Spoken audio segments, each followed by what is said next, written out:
শেষ চিঠি। হ্যাঁ, এটা আজের চিঠি।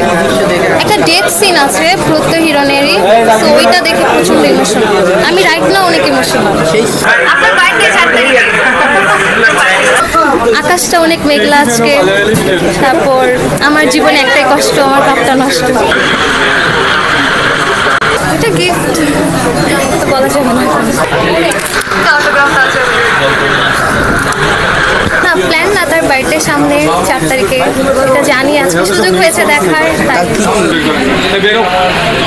সব দেখা হয়েছে। আজহার এলটিডির ভিডিও দেখা হয় 2018 থেকে, তো সব দেখা হয়েছে। আজহার এলটিডি মানে সবই ভালো, সব কিছুই ভালো। এই নিয়ে ওনাকে দেখেই মিলি ইউটিউবে ভিডিও দেখা শুরু একদম ছোটবেলা থেকে, মানে 2018 থেকে। তো এটাই দেখা, এটি এখন পর্যন্ত ফেভারিট নায়ক আমার কাছে প্রত্যেক হিরো। সিনেমা জগতে দেখি না সিনেমা, সিনেমা দেখেন কি করে? আমি স্টুডেন্ট, কোন ক্লাস? এই যে অনার্স ফার্স্ট ইয়ার। হিরোইনদের মধ্যে কাকে পছন্দ?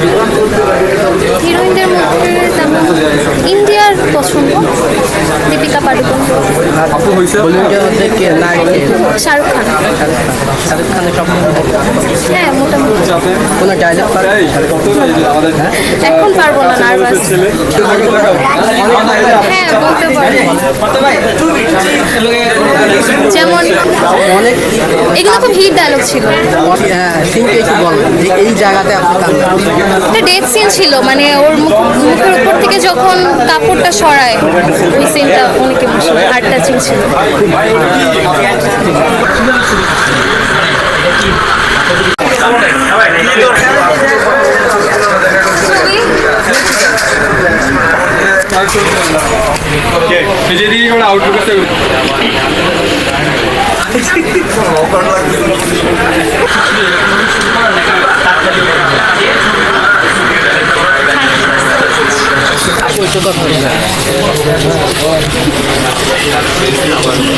গিফট করলেন কি?